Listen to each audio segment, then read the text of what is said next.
আমাদের মধ্যে কিন্তু দারুণ একটা বাচ্চা সুলভ মনোভাব আছে। বাচ্চা সুলভ মনোভাব বুঝতে পারছেন তো? সবাই এই মনে করেন যে যারা যে মফস্বল এলাকায় আছে তারা তাদের থেকে শুরু করে যারা মনে করেন যে সচিবালয় বা এরকম টপ কোয়ালিটি যে যেখানে ভালো দায়িত্বে আছে সবাই। আমাদের মধ্যে দারুণ একটা বাচ্চা সুলভ মনোভাব আছে। জি, এখন আমি আপনাদেরকে যে প্রসঙ্গটা তুলে ধরবো তা হচ্ছে বাচ্চা সুলভ মনোভাব। যেমন ছোটো বাচ্চারা যেমন আছে না, এই 3-4 বছর 5 বছর বাচ্চাগুলো যেমন আছে, একটা অপরাধ করলো বা একটা দুষ্টামি করলো, কেউ তাদেরকে মানে বোঝার আগে বা ধমক দেওয়ার আগে গিয়ে দেখা যায় তার মা বা দাদা দাদি, নানা নানি বা সিনিয়র কারো গিয়ে যায় তার কুলের মধ্যে বা তার ওড়না দিয়ে বা তার শাড়ির আঁচল দিয়ে নিজেকে লুকায় ফেলে, করে না? নিজেকে লুকায় ফেলে, মনে করে যে আমি কাউকে দেখতেছি না, কেউ মনে হয় আমাকে দেখতেছে না।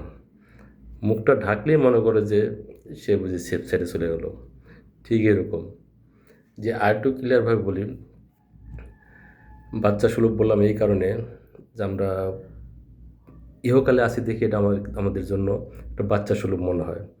যে আমরা ঘর বন্ধ করে বা বিভিন্ন চালাকি করে এদিক ওদিক যে একটা লেনদেন করি, যেটাকে আমরা অবৈধ বলি, যেটাকে আমরা টোটাল অবৈধ, বাস, অন্য আর কিছু দরকার নেই, অবৈধ। আচ্ছা, যে অবৈধ লেনদেনটা যেটা আমরা করি, এক্ষেত্রে আমরা মনে করি একটু আড়ালে গিয়ে একটু গেটটা বন্ধ করে একটু টেবিলের নিচ দিয়ে বা অন্য কোনো বিভিন্ন কায়দা কানুন করে বা এমন দেখা গেছে যে আমি এখানে আছি, বিদেশে লেনদেন হচ্ছে, বিভিন্ন মানে গিভ অ্যান্ড টেক এরকম করি। ওই কেউ যদি দেখে শাড়ির আঁচল, এখানে তো আর আঁচল প্রসঙ্গ আসতেছে না, এখানে আড়াল করে করা মানে মানে ওই বাচ্চাদের মতো সুলভ যে কেউ বুঝি আমাকে দেখতে পারলো না, কেউ বুঝি বুঝতে পারলো না, প্রসঙ্গ সেম এমনই। কিন্তু আমরা আসলেই ভুলে গেছি, যেমন বাচ্চারা ভুলে যায় যে তাদের 2 কাঁধে 2 ফেরেশতা আছে, ভালো কাজ খারাপ কাজ সব লিখে রাখে। আপনারা শুনছেন কি? এটা স্কুল কলেজে আমরা অনেক শুনছি, লক্ষ কোটি বার শুনছি। কিন্তু ইদানিং আমরা অনেকেই ভুলে গেছি। যেটার কোনো মানে নেই। এই ভুল মানে ভুল, এই ভুল মানে নিজে আত্মঘাতী।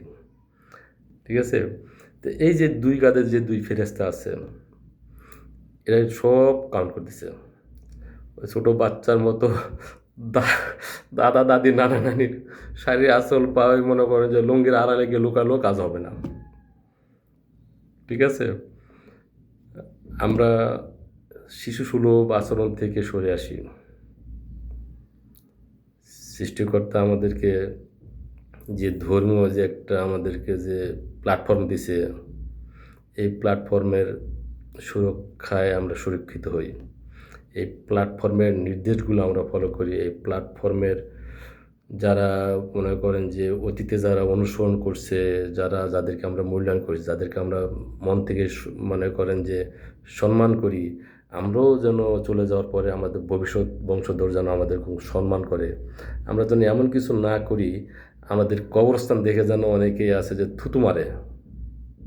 অনেকে আছে যে মনে করেন যে দেখেও নাদার ভান করে আছে। অনেকে আছে যে জানে যে এখানে একটা সেই ধরনের একটা বড় কোয়ালিটি, বড় মাপের লোক আছে।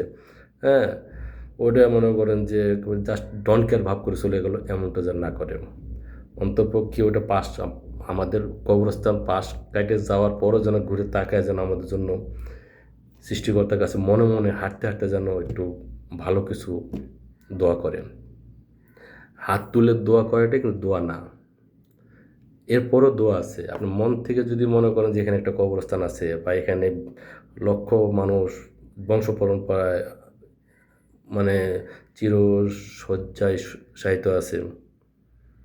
হ্যাঁ? আমরা যদি মনে করি যে এখানে সবাইকে তো আমরা চিনি না। ২-১ জনকে হয়তো চিনি যে আমাদের অমুক ভবিষ্যৎ, অমুক আত্মীয়, অমুক আত্মীয়র বন্ধু, অমুক কর্মকর্তা এখানে আছে। সৃষ্টিকর্তা তার সার্বিক গুনাহগুলো তুমি মাফ করে দাও। তার রেখে যাওয়া বাল-বাচ্চা, আত্মীয়-স্বজনকে তুমি সহি সালামতে রাখো। এই যে মন থেকে যে বলা, এখন বেশিরভাগ মানুষই কিন্তু এই ধরনের পার্সনদের যাদেরকে আমরা মনে করেন যে কবরস্থানে আমরা রেখে আসি, পরবর্তীতে আমরা ওই ধরনের কোনো পার্সন দেখে ওইভাবে মূল্যায়ন করা, মন থেকে শ্রদ্ধা করা অনেক কমে গেছে।